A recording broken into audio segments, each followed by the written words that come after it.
Muito bom dia, meus irmãos, tudo bem? Hoje nós vamos estar encerrando o nosso estudo sobre o Espírito Santo, cujo tema é a obra do Espírito Santo. Eu quero relembrar ao irmão e à irmã que nós estudamos na primeira aula falando sobre a obra do Espírito Santo de maneira universal, onde nós tratamos ali sobre a manifestação do Espírito Santo na vida da humanidade. Em seguida, nós também tratamos sobre a obra do Espírito Santo de maneira mais específica na vida do povo de Deus, iniciando pela figura de João Batista, do próprio ministério de Jesus. E hoje nós vamos estar encerrando este tema, tratando mais especificamente daqui a pouco, falando sobre os dons do Espírito Santo. E só que antes disso eu gostaria de que nós terminássemos a leitura que nós começamos na última aula, que é inclusive o texto básico para o estudo sobre o Espírito Santo. Né? Vamos lá em João 14, a partir do verso 16. E eu rogarei ao Pai, e ele vos dará outro Consolador, a fim de que esteja para sempre convosco. Quer dizer, Jesus usa aqui um conceito grego, paráclito, no latim paráclitos, que significa defensor público, que vai ganhar o significado, aos poucos vai ganhando um significado que se tem hoje, daquele que consola, que conforta, que reanima, que encoraja, que é exatamente o conceito que Jesus vai passar um pouquinho mais adiante sobre a obra do Espírito Santo na vida dos discípulos, na vida da igreja. Aquele que não só consola, conforta, como encoraja também. Não vos deixarei órfãos, disse Jesus.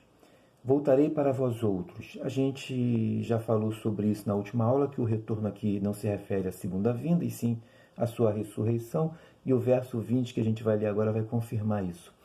Ainda por um pouco e o mundo não me verá mais. Vós, porém, me vereis. Quer dizer, daqui a pouquinho os discípulos o veriam. Então, de fato, se refere à sua ressurreição. Eu estou enfatizando isso porque são versos que trazem muita confusão na mente de muitas pessoas que leem.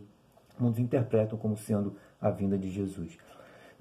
Porque eu vivo, vós também vivereis. Agora o verso 20 confirma isso. Naquele dia, que é o dia após a ressurreição, vós conhecereis que eu estou em meu Pai. Ora, só pode ser o dia do terceiro dia após a ressurreição. Eles não entenderiam que Jesus realmente vem do Pai somente após a segunda vinda. Não tem como, né? Estou em meu Pai, e vós em mim, e eu em vós. Ok?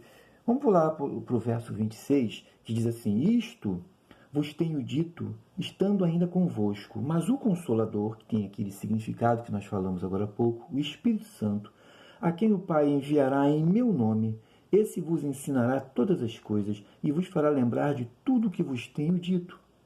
Repare que ele encorajará desta forma: Deixo-vos a minha paz vos dou, não vou lá dou como a dá o mundo. Não se turbe o vosso coração, nem se atemorize. Ele volta ao conceito, porque iniciou no capítulo 14, nós estamos vendo o capítulo 14, no primeiro versículo ele inicia falando disso, né? Não se turbe o vosso coração, credes em Deus, credes também em mim, porque nós falamos na última aula que é um momento tenso, eles estão no cenáculo, num momento extremamente tenso, onde Jesus faz revelação que Judas o iria trair e que Pedro também negaria Jesus. E de maneira que é um momento muito tenso, e nós lemos um texto, um versículo também que fala que Jesus estava profundamente triste também. E ele inicia então agora aqui, João inicia o capítulo 14 falando sobre isso, que Jesus queria confortar. Daqui para frente Jesus vai confortar os discípulos com a promessa do Consolador. Aqui ele está encerrando, né, confirmando o que ele havia dito no versículo 1. Deixo-vos a paz. De novo ele repete: não se turbe o vosso coração, nem se atemorize. Ouviste o que vos disse: vou e volto para junto de vós. Se me amasseis, alegrar-vos-ias de que eu vá para o meu Pai, pois o Pai é maior do que eu. É interessante essa preocupação de Jesus já em mostrar para os discípulos, confirmar no coração deles a crença de que ele realmente retornaria. Ele ressuscitaria. Ele está enfatizando isso o tempo todo. É uma forma de consolar os discípulos. De maneira que a preocupação de Jesus era intensa acerca disso. De que os discípulos não se desanimassem. E a gente vai ver que vai haver esse desânimo realmente, né? Quando Jesus morrer, cada um vai para o seu lado. Inclusive, eles voltam a pescar. E Jesus vai buscá-los lá na pescaria após a sua ressurreição, né? Vamos prosseguindo aqui. Eu quero ir com vocês agora lá para o verso 26 do capítulo 15. Quando, porém, vier o Consolador, que eu vos enviarei da parte do Pai, o Espírito da verdade, que dele procede, esse dará testemunho de mim. E vós também testemunhareis, porque estás comigo desde o princípio. Ele vai agora falar como que os discípulos testemunharão sobre Jesus. E se não tiver realmente o poder do Espírito Santo, fica difícil. Olha só o que ele vai dizer agora. Tenho-vos dito estas coisas para que não vos escandalizeis. Eles vos expulsarão das sinagogas. Mas vem a hora em que todo o que vos matar julgará com isso tributar culto a Deus. De fato, os discípulos vão morrer. Todos realmente serão martirizados. Quem os matou achando que estavam fazendo uma coisa muito boa. É interessante que o ditado popular diz que de boas intenções o inferno está cheio. E é verdade também, porque as pessoas que vão tentar matar os discípulos e toda a igreja dali para frente vão achar que estavam fazendo uma obra de Deus. A lei mosaica diz que se você estiver caminhando com seu amigo, alguém do seu lado, a pessoa do seu lado com quem você está caminhando, falar que você deveria adorar outro Deus que além do Senhor, que não fosse o Senhor, diz o texto que seja você o primeiro a levantar a sua mão contra aquela pessoa que está do seu lado. Pega uma pedra e atinge a cabeça dele para matá-lo. Portanto, Estevão foi o primeiro mártir, né, relatado no Novo Testamento.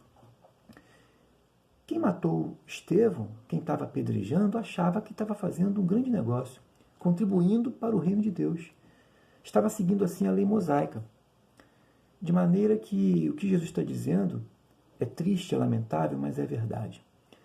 Haverá um dia, um tempo, diz ele, em que aquelas pessoas que matarem vocês vão achar que estão fazendo algo para agradar a Deus e é culto, transformando, olha só, em culto, em adoração a Deus. Isso você vai ver que não é uma coisa restrita aos discípulos. Isso vai ser uma realidade também vivida pela igreja mais tarde. Muitos serão lançados nas arenas, no Coliseu, para serem comidos por leões, com todo tipo de morte. Desde ser lançado em óleo fervendo, como tem um relato histórico sobre isso, a pessoa ser lançada viva ali, com requinte de crueldade. Muitos cristãos terão mortes terríveis, com puro requinte de crueldade. Mas diz Jesus aqui que eles farão isso também porque eles não conhecem a Deus. E também não conhecem a mim, diz ele. Olha só como o texto complementa. Isto farão porque não conhecem o Pai, nem a mim. Ora, estas coisas vos tenho dito para que, quando a hora chegar, vos recordeis de que eu vos disse. Quem recordaria eles seria o Espírito Santo, e o Espírito Santo estaria preparando eles para o que estava por vir. Mas agora vou para junto daquele que me enviou, e nenhum de vós me pergunta, para onde vais? Pelo contrário, porque vos tenho dito estas coisas, a tristeza encheu o vosso coração. Quando ele fala agora, vou para junto daquele, é evidente que aí ele está realmente falando já de sua partida, né? Mas eu vos digo a verdade, convém-vos que eu vá. Agora ele volta a falar do Espírito Santo, que é o que nos interessa. Porque se eu não for, o Consolador não virá. Não virá para vós outros. Se, porém, eu for, eu vou-lo enviarei. Quando ele vier, convencerá o mundo do pecado, da justiça e do juízo. Por que do pecado? O pecado da incredulidade é o pior pecado que tem. Porque ele vai dizer, ele vai confirmar isso aqui. Porque não crê em mim.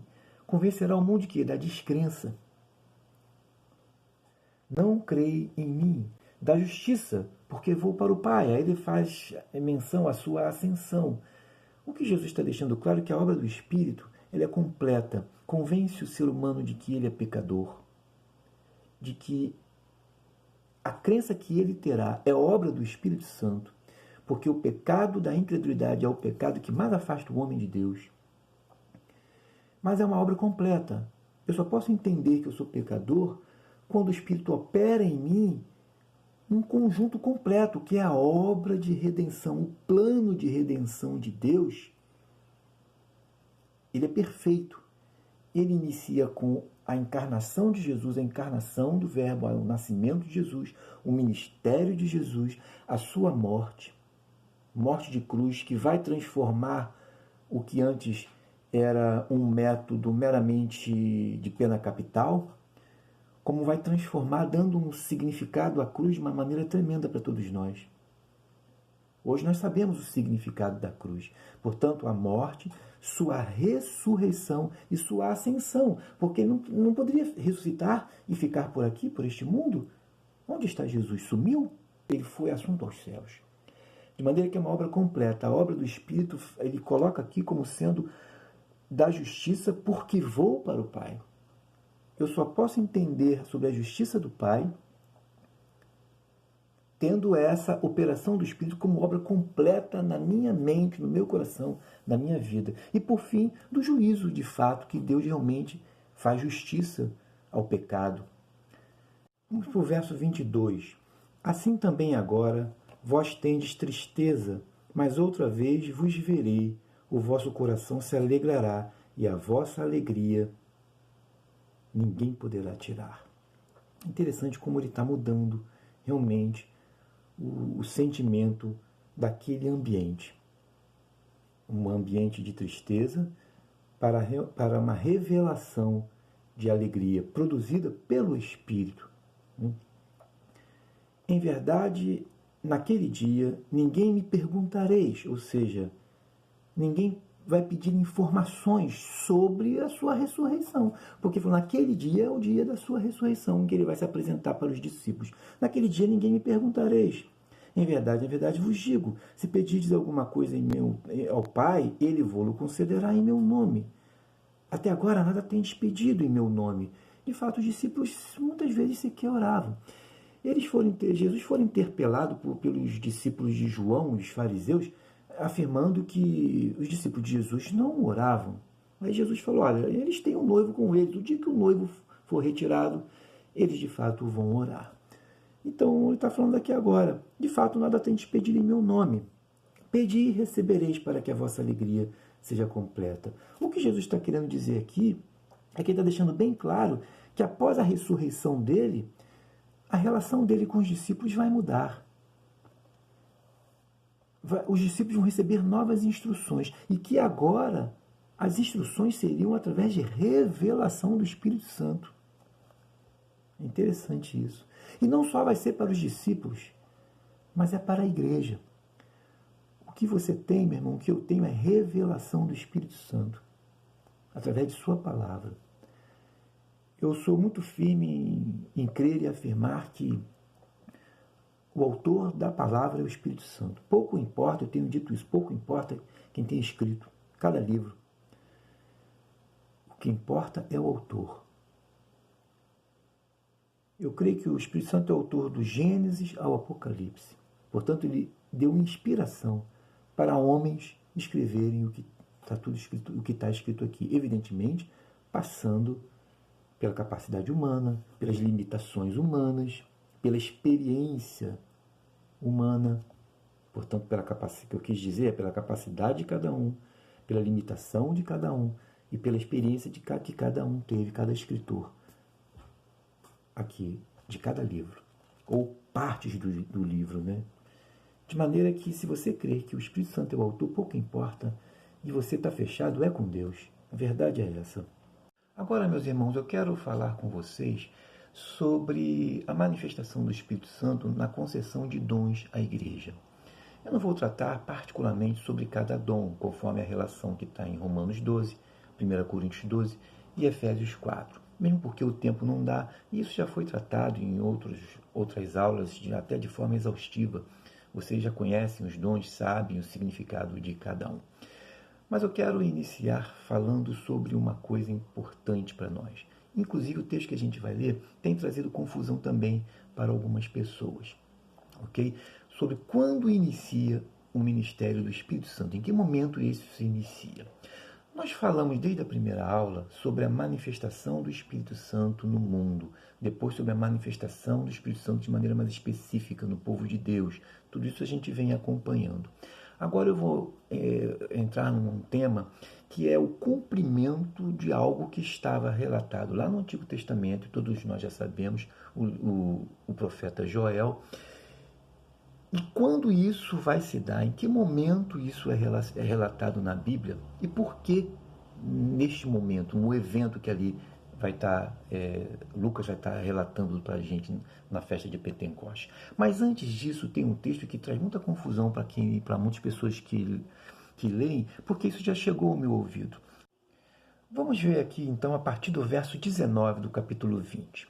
Olha só, ao cair da tarde, naquele dia, o primeiro da semana, trancadas as portas, olha como João ele faz questão de mostrar que o poder de Jesus ressurreto. Trancadas as portas da casa onde estavam os discípulos com medo dos judeus. Portanto, era uma casa fechada. De repente, no meio deles, Jesus aparece. Interessante. Não é espírito, é em corpo. Já glorificado. O corpo glorificado tem essa capacidade, com certeza, né? Trancadas as portas da casa onde estavam os discípulos com medo dos judeus, veio Jesus, pôs-se no meio deles e disse-lhes: paz seja convosco. É interessante como ele, de início, ele traz conforto para os discípulos, porque ele, mais do que qualquer um, sabe a dor que os discípulos deviam de estar vivendo, né? E nessa altura os discípulos já sabiam que ele tinha ressuscitado, evidentemente, mas é a primeira aparição dele com os discípulos. Mas ele quer trazer conforto e não quer trazer cobrança. Olha, vocês me abandonaram lá, no momento que eu mais precisei. Ele lembra que ele falou isso no momento em que estava no Getsemane? Mas agora, repare, não há lembrança disso. Fica para trás. O Jesus ressurreto não tem esse tipo de pensamento. Ele diz: paz seja convosco. E dizendo isto, lhes mostrou as mãos e o lado, evidentemente, né? Alegraram-se, portanto, os discípulos ao verem o Senhor. Disse-lhes, pois, Jesus outra vez: paz seja convosco. Assim como o Pai me enviou, eu também vos envio.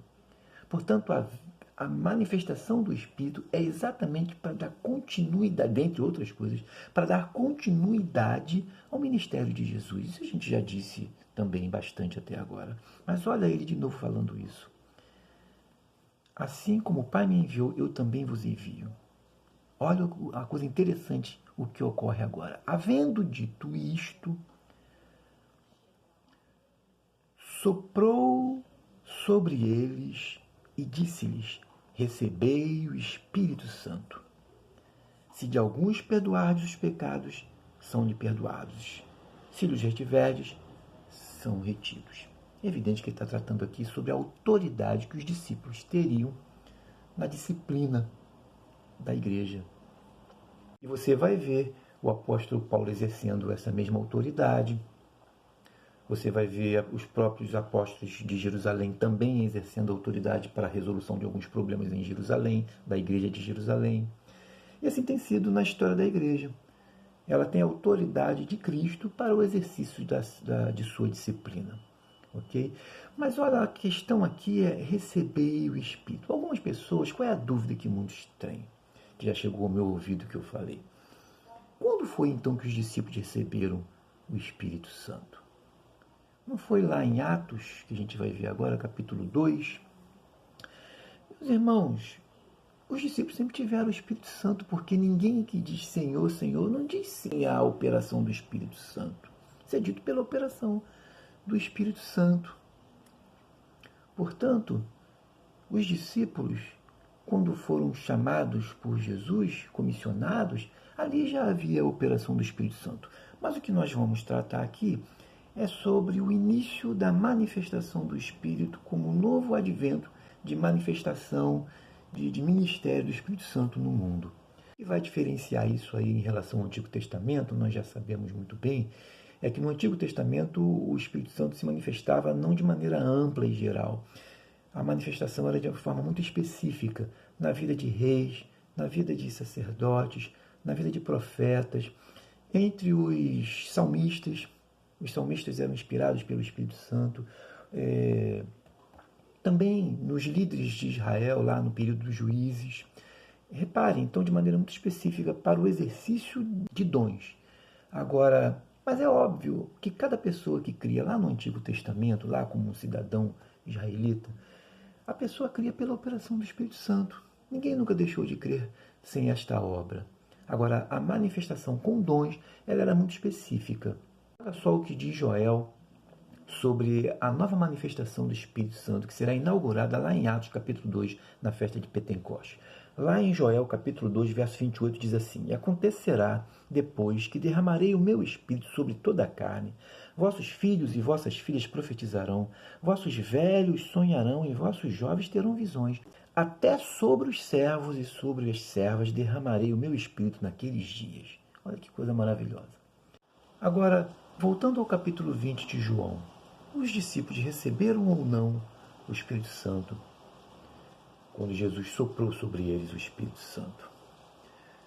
Porque eles vão receber, diz Lucas lá no livro de Atos, que o Espírito Santo descerá com muito poder e de uma forma muito aparente a manifestação do Espírito Santo na vida deles, a ponto das pessoas que estão em volta daquela casa, pelo menos, diz o texto que estavam numa casa, e muito provavelmente esta casa ficasse próximo do templo, porque diz Lucas que eles se reuniam diariamente no templo.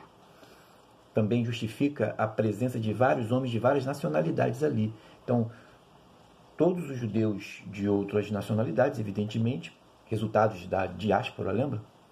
Eles foram para Jerusalém, iam para Jerusalém no templo. Então, e justamente a festa de Pentecoste que atraía a presença deles para lá também. Então tem várias pessoas ali. Então a casa devia ficar realmente próximo ao templo, porque eles se reuniam diariamente no templo. E a casa ficou tomada, cheia, por essa manifestação. O interessante ali é que cada um ouvia falar na sua própria língua nativa.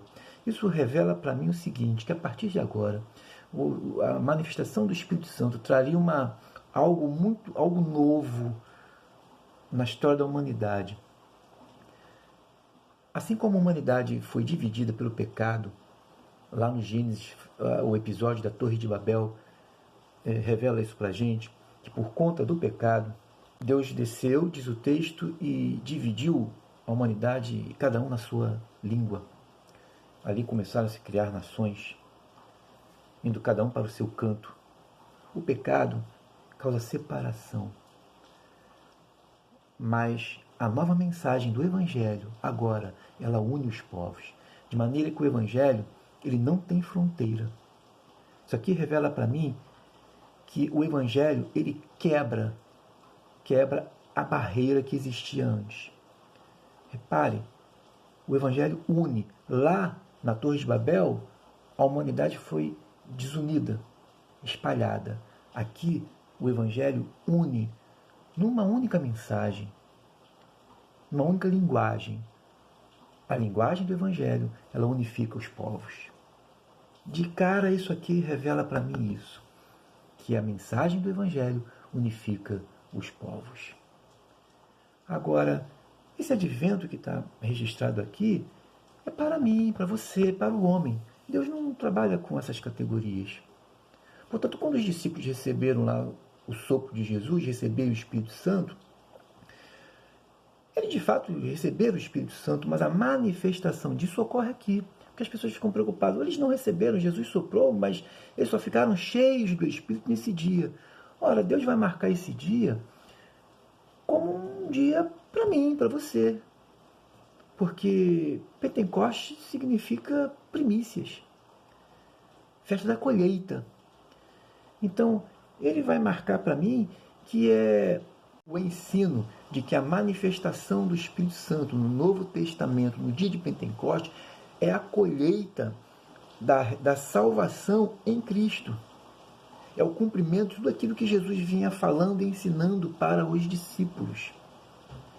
Agora, esse é um evento que você vai ver que no próprio livro de Atos e dali para frente, no todo o Novo Testamento, não se repete esse tipo de manifestação aqui, onde todos ouviram falar na sua própria língua. Não se tem relato disso. Mas marca exatamente isso, como a primícia dessa manifestação. Que daqui para frente a igreja viveria debaixo deste poder. A ênfase aqui, muito embora as pessoas coloquem muitas vezes na questão da língua, mas está mais na mensagem. Exatamente esta mensagem, como o cumprimento da promessa de Jesus. E que ela unificaria os povos, o Evangelho unifica, a pregação do Evangelho da paz unifica as nações. Como eu disse antes, quebra toda barreira de linguagem. Agora, essa manifestação, ela não vai ficar aqui, não se encerra aí, porque o Espírito Santo concederá dons à igreja. E a questão que eu quero entrar com vocês é acerca do talento natural, que não deixa de ser um dom, porque nós vimos isso, inclusive, na construção do tabernáculo, falamos sobre isso, sobre a manifestação do Espírito Santo universalmente, onde Deus concede dons às pessoas, que a gente considera como talento. Que relação há entre talento natural e dons espirituais? Alguns vão dizer nenhuma relação. Outros vão até dizer que não há diferença entre eles. Mas nos parece que há uma diferença muito clara. Os dons espirituais são concedidos à igreja.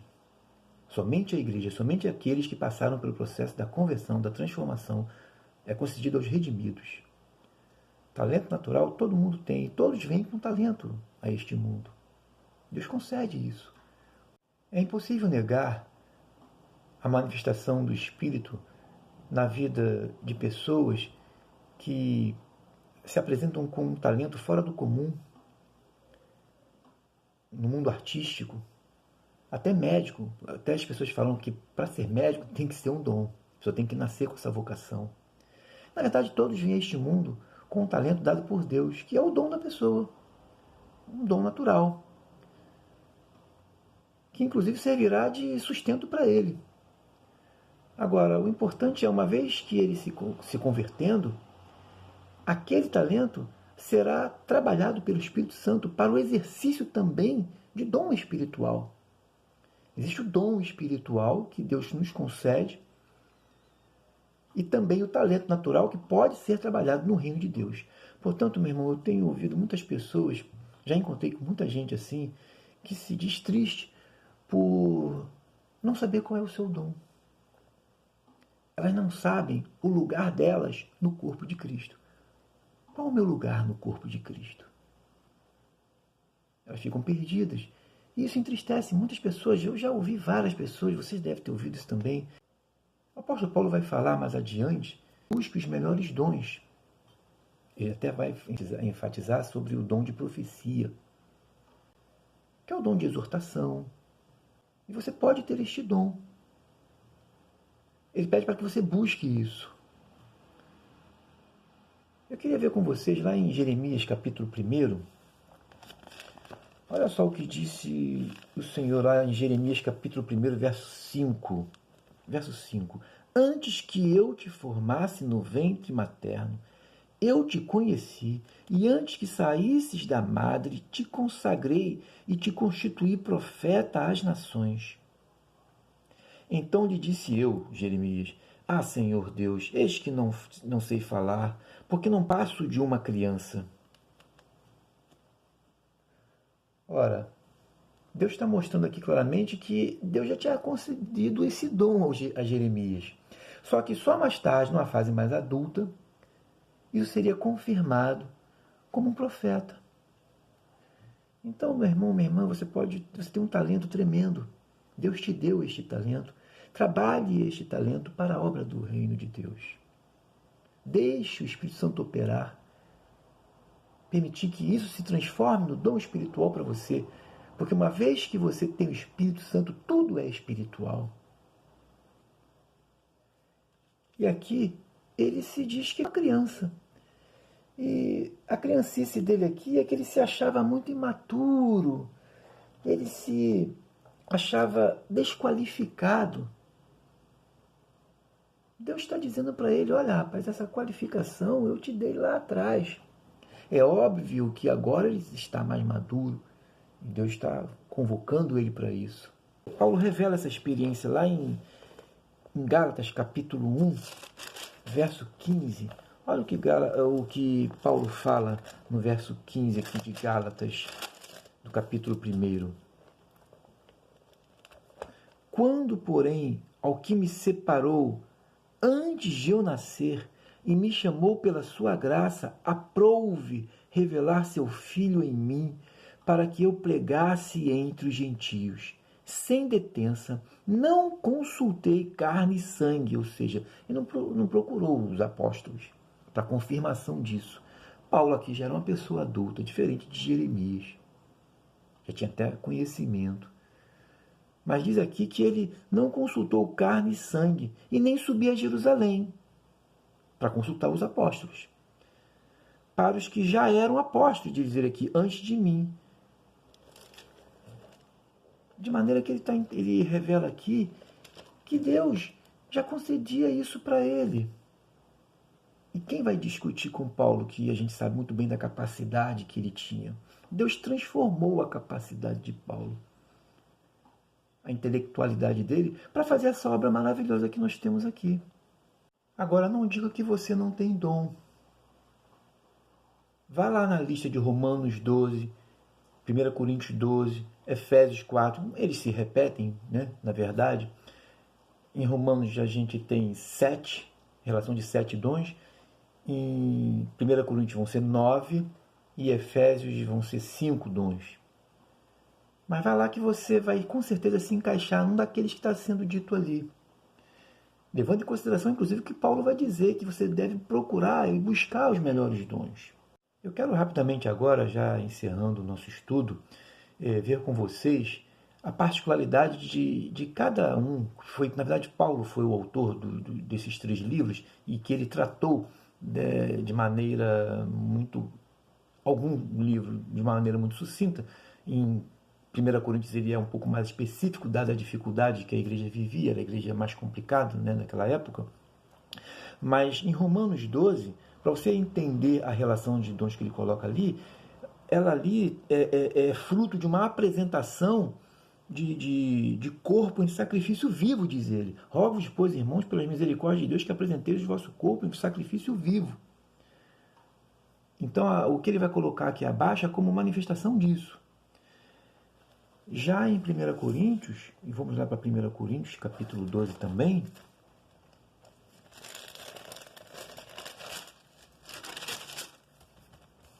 em 1 Coríntios, você tem aí que, na verdade, você vai ver que o dom, ele visa um fim proveitoso. Olha o verso 7. A manifestação do Espírito é concedida a cada um visando um fim proveitoso. Vamos lá agora para o verso 27, para a gente entender, o verso 25.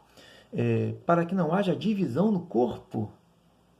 Pelo contrário, cooperem os membros com igual cuidado em favor uns dos outros. Porque em Coríntios, diferentemente de Romanos, estava havendo muita divisão. Muito embora lá também havia divisão entre judeus e cristãos não judeus, né, em Romanos, mas aqui muito mais. O exercício dos dons espirituais na igreja de Corinto estava causando divisão, não união, porque o dom é para trazer unidade da igreja, edificação para a igreja. Só que em Corinto estava ao contrário, ela trazia divisão.